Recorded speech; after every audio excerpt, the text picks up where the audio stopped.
에스라 1장 1절에서 11절 말씀입니다. 바사왕 고레스 원년에 여호와께서 예레미야의 입을 통하여 하신 말씀을 이루게 하시려고 바사왕 고레스의 마음을 감동시키심에 그가 온 나라에 공포도 하고 조소도 내려 이르되, 바사왕 고레스는 말하노니 하늘의 하나님 여호와께서 세상 모든 나라를 내게 주셨고 나에게 명령하사 유다 예루살렘에 성전을 건축하라 하셨나니, 이스라엘의 하나님은 참 신이시라. 너희 중에 그의 백성된 자는 다 유다 예루살렘으로 올라가서 이스라엘의 하나님 여호와의 성전을 건축하라. 그는 예루살렘에 계신 하나님이시라. 그 남아있는 백성이 어느 곳에 머물러 살든지 그곳 사람들이 마땅히 은과 금과 그 밖의 물건과 짐승으로 도와주고, 그 외에도 예루살렘에 세울 하나님의 성전을 위하여 예물을 기쁘게 드릴지니라 하였더라.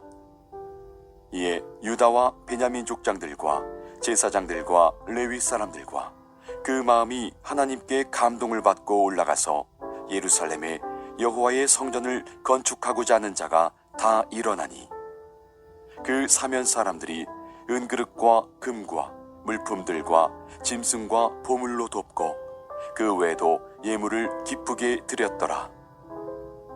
고레스 왕이 또 여호와의 성전 그릇을 꺼내니 옛적에 느부갓네살이 예루살렘에서 옮겨다가 자기 신들의 신당에 두었던 것이라. 바사왕 고레스가 창고지기 미드르닷에게 명령하여 그 그릇들을 꺼내어 세어서 유다 총독 세스바살에게 넘겨주니, 그 수는 금접시가 30개요 은접시가 1000개요 칼이 29개요 금대접이 30개요 그보다 못한 은대접이 410개요 그 밖의 그릇이 1000개이니 금 은그릇이 모두 5400개라. 사로잡힌 자를 바벨론에서 예루살렘으로 데리고 갈 때에 세스바살이 그 그릇들을 다 가지고 갔더라.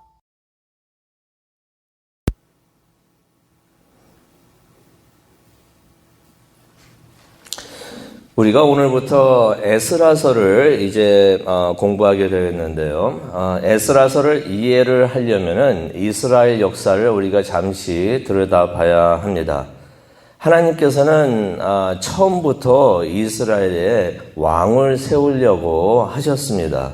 그것을 우리가 신명기 17장 15절을 통해서 볼 수가 있는데요. 하나님께서 이 말씀은 모세에게 하셨던 말씀입니다. 많은 사람들이 오해를 해가지고 하나님은 원래 이스라엘에 왕을 세우려고 안 했는데 사람들이 왕을 원해서 사울이 됐다라고 생각하시는 분들이 계시는데요. 아닙니다. 하나님께서는 모세를 통해서 출애굽해가지고 가나안으로 이스라엘을 데리고 오실 때부터 왕을 세우시겠다고 이미 말씀을 하셨어요. 그래서 신명기 17장 15절을 보게 되면은 이런 말씀하십니다. 왕을 세우는데 하나님께서 택하신 자를 왕으로 세워라라는 말씀을 하셨던 것입니다. 그런데 이스라엘 사람들이, 백성들이 하나님께서 정하신 그때, 왕을 세우기로 원하셨던 그때를 기다리지를 못했습니다. 그래서 왕을 달라고 계속 그래가지고 문제가 많이 생겼었죠. 그래가지고 이스라엘의 첫 번째 왕이 된 사람이 사울이었습니다.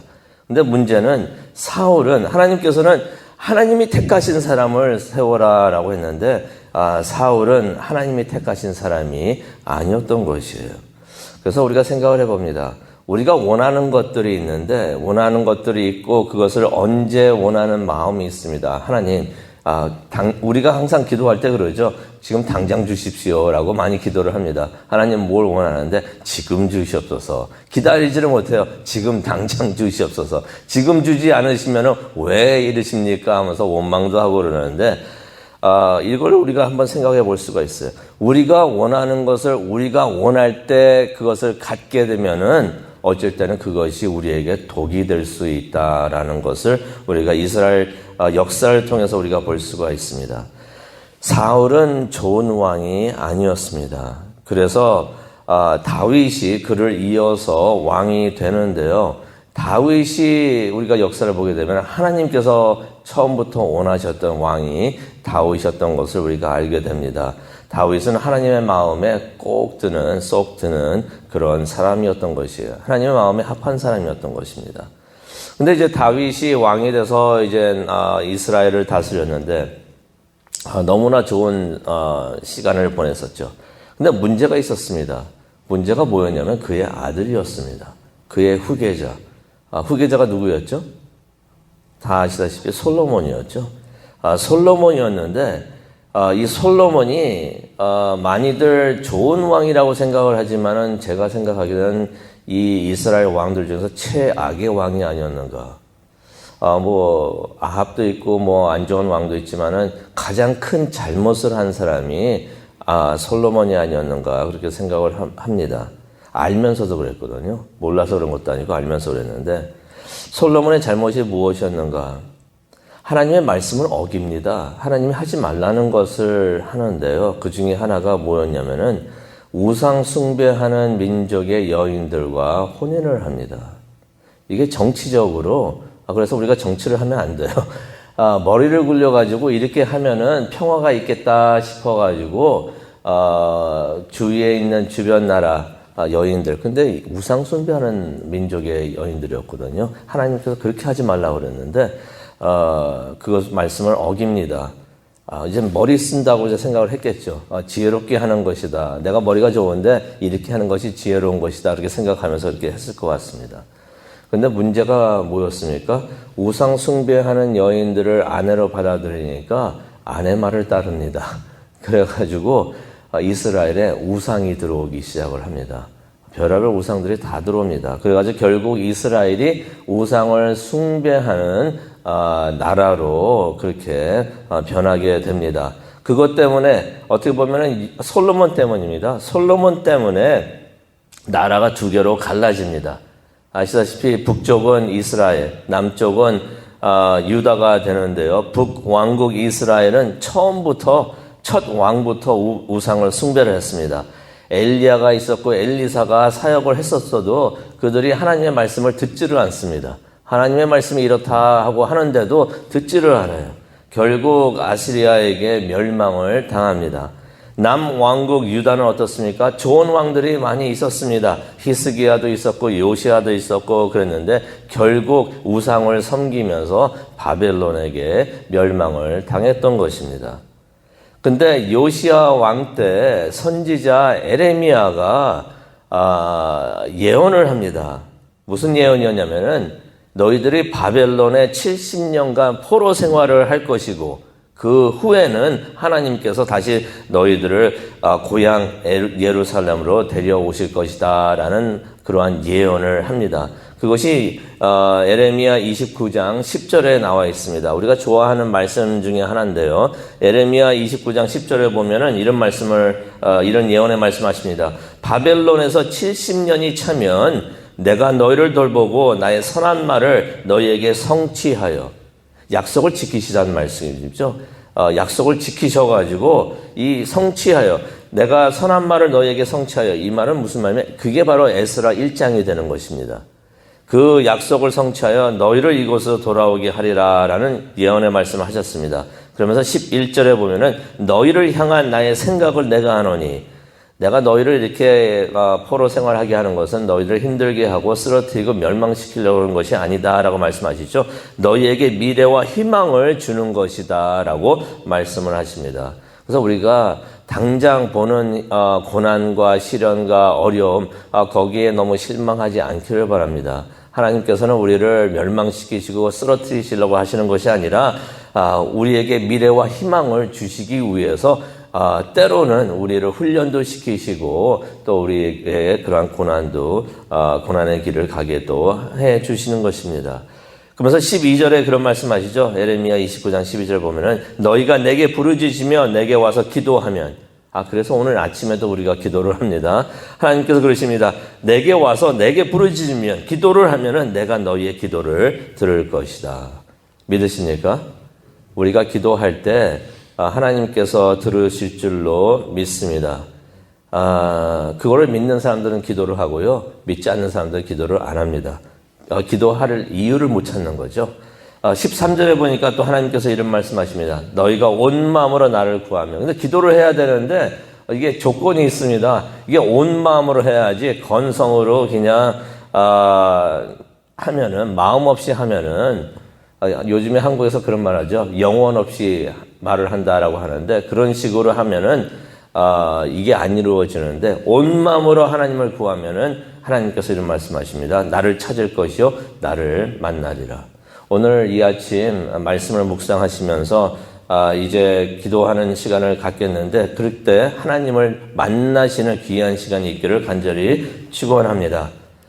하나님은 약속을 지키시는 하나님이십니다. 그래서 에스라 1장 1절을 보게 되면은 이런 말씀이 있습니다. 바사왕 고레스 원년에 여호와께서 에레미야의 입을 통하여 하신 말씀. 지금 방금 말씀드렸죠. 에레미야 29장 10절에 있는 말씀. 그 예언의 말씀을 이루게 하시려고 바사왕 고레스의 마음을 감동시키셨다라는 말씀이 있습니다. 어느덧 70년이 찬 것입니다. 바벨론에 와가지고 포로 생활을 하는데 70년이 이제 다 찼던 것이에요. 그리고 나라가 바뀌었습니다. 바벨론이었는데 잡혀온 곳이 바벨론이었는데 이제는 그것이 바사가 됐습니다. 바사라는 것은 우리가 생소하게 들리지만은 페르시아입니다. 페르시아 제국. 이 바벨론 나라가 무너지고 이제 페르시아 제국이 세워졌던 것이에요. 근데 새롭게 생긴 그 페르시아 제국의 왕 고레스가 유대인들을 예루살렘으로 돌려보내겠다라고 그렇게 결정을 내린 것입니다. 그래서 그가 온 나라에 칙령을 공포하고 공문을 보냈다라는 말씀이 1절에 나옵니다. 고레스가 했다라고 그게 나와 있죠. 역사에도 보면 그렇게 나와 있는데 근데 성경은 이것을 확실하게 하나님께서 하셨다라고 말씀을 하십니다. 고레스가 한 것이 아니고 하나님께서 이 일을 하셨다라고 말씀하시는데요. 1절에 보니까 여호와께서 고레스의 마음을 감동시키셔서 그렇게 하셨다라고 말씀을 하십니다. 이거 참 중요합니다. 여기서 밑줄을 그시면서 바사왕 고레스의 마음을 감동시키시며 감동에다가 동그라미 치시기를 바랍니다. 밑줄을 그시기 바랍니다. 이 감동이란 단어가 무척이나 중요합니다. 감동이란 말 자체가 이게 번역이 잘 되어 있는데요. 감동이란 말 자체가 마음을 움직인다는 그런 의미가 있죠. 원본에 있는 말씀도 그렇습니다. 원본에 무슨 말이 있냐면은 하나님께서 고레스의 마음을 일깨워 주셨다, 흔들어서 깨워 주셨다라는 의미의 단어가 써 있습니다. 마음을 막 흔들어 가지고 움직여 주셨다는 것이에요. 그냥 두신 것이 아니라 하나님께서 오셔가지고 그의 마음을 만져주시고 막 흔들어 주십니다. 하나님께서 마음을 막 흔들어 주시니까 이 사람의 마음이 막 움직이면서 자신도 모르면서 왜 그런지도 모르면서 이렇게 결정을 했다는 것입니다. 고레스는요 하나님을 전혀 모르는 사람이었어요. 무엇을 깨달을 수가 있습니까? 하나님께서 그의 뜻을 이루려고 하실 때는 안 믿는 사람도 하나님께서는 움직이셔가지고 하나님의 뜻을 이루신다는 것이에요. 그렇게 하나님께서는 위대하신 분이십니다. 그래서 유대인들이 이제 고향 예루살렘으로 이제 돌아가게 되는데요. 70년 만에 이제 돌아가게 되는 것입니다. 근데 여기서도 한 가지, 다 돌아갔던 것이 아닙니다. 다 돌아간 게 아니에요. 5절을 보기를 원합니다. 5절을 보니까 이에 유다와 베냐민 족장들과 제사장들과 레위 사람들과 그 마음이 하나님께 감동을 받아. 감동이라는 단어가 또 나옵니다. 또 동그라미 치세요. 무슨 말입니까?